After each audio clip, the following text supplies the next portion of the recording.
ये 10 लक्षण भगवत प्राप्ति करने वाले उपासक के हृदय में जागृत हो जाते हैं।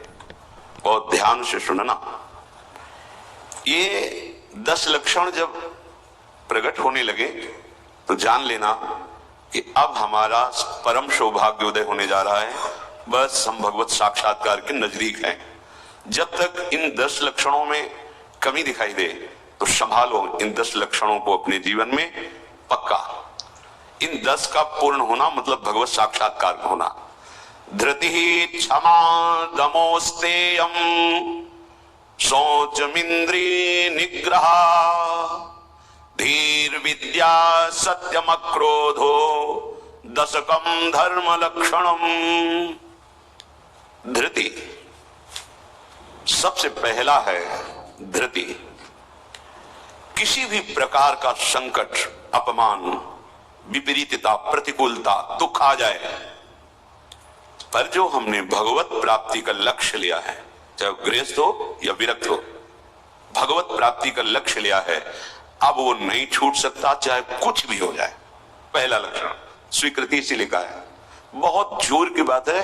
खुली वस्तु रखी है, बिगड़ी जन्म अनेक की अब वहीं सुधरे आज हो ही राम को।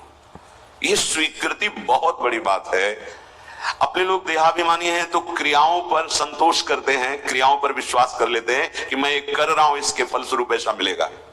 लेकिन उस सब करने का फल होता है होना, और वो सत्संग से प्राप्त हो जाता है एक क्षण में।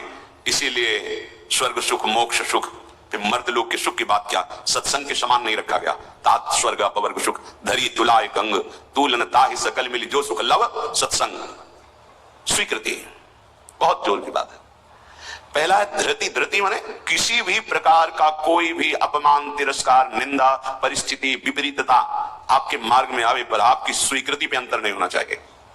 इसे धृति कहते हैं। धृति ये बहुत आवश्यक है भगवत मार्ग के पथिक को।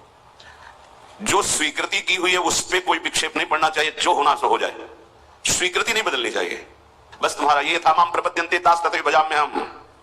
कोई भी परिस्थिति, कोई भी विपरीतता, कोई भी अपमान हमारी स्वीकृति में अंतर नहीं डाल सकता। मृत्यु स्वीकार करना अच्छा है पर स्वीकृति में अंतर नहीं आना चाहिए। वही स्वीकृति भगवत प्राप्ति करा देगी। गोस्वामी जी बाद में सब बातें कह रहे, पहले कह रहे बिगड़ी जन्म अनेक की अब वहीं सुधरे आज। हमारी धृति इतनी कमजोर है कि प्रतिकूलता के आभास मात्र में हम छोड़ देते हैं। प्रतिकूलता तो है ही नहीं, प्रतिकूलता के आभास, शायद प्रतिकूलता आ जाए, इससे भाग पड़ते हैं। ये कायरों का मार्ग नहीं है भगवत प्राप्ति। अज्ञान को छोड़िए। क्या तुम प्रभु को छोड़ दोगे तो दुखों से बच जाओगे क्या? जो कुछ लिखा लिलाट दुख सुख देह संग भुगते गो जहां जाएगो या सिद्धांत अभंग। या सिद्धांत अभंग तजत क्यों धीरज प्राणी। यही धृति तजत क्यों धीरज प्राणी वृंदावन परिहरे प्रिया प्रीतम रजधानी। स्वामिनी जी के महल को, स्वामिनी जी के चरण आश्रय को छोड़कर तुच्छ विषयों की तरफ कदम बढ़ा देना। स्वीकृति आपकी बहुत कमजोर है, बिगड़ जाएगा, ये जन्म बिगड़ जाएगा। पता नहीं किस युग में स्वीकृति का अवसर मिलेगा कि नहीं मिलेगा। कितना भी संकट आवे, धैर्य नहीं छोड़ना, सब कुछ सहना है, राधा राधा कहना है। नियम बना लो, जीत जाओगे, काल पर भी विजय प्राप्त कर लोगे। विश्वास करो, ये मंत्र मान लो, सब कुछ सहना है, राधा राधा कहना है, राधा राधा। आपको सराहेंगे, आपको चाहेंगे, आप जो मर्जी आवे सो करो। सराहेंगे आपको, कोसेंगे नहीं, आपको सराहेंगे और आपको ही चाहेंगे। हम आपसे तन मन प्राण सर्वस्व समर्पित करके प्रेम करते हैं।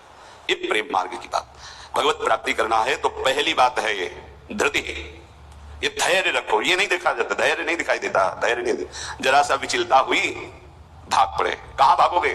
जिधर भाग के जा रहे उधर तो विचलता का समुद्र है। यहां तो विचलता तुम्हें अविचल स्थिति प्रदान करने के लिए है। यहां का भय तुम्हें निर्भय पद प्रदान करने के लिए है। और इस भय को स्वीकार करके भाग रहे हो तो महाभयावह प्रवाह है संसार का, बहते चले जाओगे। अभय होए जो तुम्हें डेराई।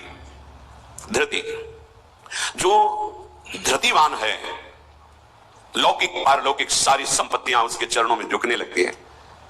देख लो, शब्द पर ध्यान दो। जो धृतिवान है, धैर्यवान है, हर कष्ट सहता है, तो आगे जो मार्ग है बोले लौकिक और पारलौकिक सारी संपत्तियां उसके चरण चूमती हैं, क्योंकि वो धैर्यवान है। अगर धृति नहीं है तो परमार्थ का भेष भले हो, परमार्थ की स्थिति नहीं होगी। इसीलिए भगवान कपिल देव जी ने माता देवती जी से कहा, जो आसक्ति संसार के बंधन का कारण है, वही आसक्ति यदि महात्माओं के चरणों में हो जाए तो मोक्ष का खुला हुआ द्वार है। तो वो महात्मा कैसे होते? तो सबसे पहला शब्द था तितिक्षवः, मतलब महान महान सहनशील होते हैं संतजन। तितिक्षवा, यहां धृति, ऐसा धैर्य कि कोई भी विचलित ना कर सके। बहुत गंभीरता से, इसलिए इसमें रुके हुए हैं, बहुत गंभीरता से। पहला लक्षण है भगवत प्राप्ति का। जिसके अंदर ये 10 लक्षण आ गए तो भगवान प्रकाशित हो जाते हैं हृदय में, क्योंकि वही परम धर्म का स्वरूप है। भागवत धर्म में चलने वाले या कोई भी धर्म स्वीकार करें तो धृति जरूर आनी चाहिए। अगर धृति नहीं, आप पातिव्रत धर्म, एक पत्नी व्रत धर्म, जो जहां जिस धर्म में, तो उसको धैर्य धारण करना पड़ेगा। बिना धृति के धर्म का पालन नहीं होता। फिर ये तो परम धर्म, महाभागवत धर्म, प्रेम धर्म, इसमें तो कष्टों की परवाह करे तो योद्धा कैसा। अगर अनुकूलता, प्रशंसा, मान और सुख की चाह है तो परमार्थ का प्रतीक कैसा। अभी भ्रम में है वो।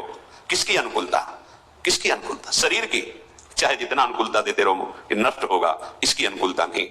श्री कृष्ण अनुकूल लेन, श्री कृष्ण की अनुकूलता को देखो कि हमारे शरीर, मन, वाणी, चेष्टा प्रभु के अनुकूल हो। उसके लिए तुम धैर्यवान बनो, चाहे जितनी निंदा हो, अपमान हो, तिरस्कार हो, संकट आवे, विपत्ति आवे, परवाह नहीं। तो हर विपत्ति संपत्ति बन जाएगी। देख लेना, लिखा है कि जो धैर्यवान होकर परमार्थ में चलता है तो लौकिक और पारलौकिक सिद्धियां और सफलता उसके चरणों में आ जाती है। श्री राधा किंकरी नाम लुठति चरण यो, अद्भुता सिद्ध कोटि, करोड़ों प्रकार के वैभव सिद्धियां उसके चरण दासता में आ जाती है, हाथ जोड़े खड़ी रहती है जब सेवा की आज्ञा हो।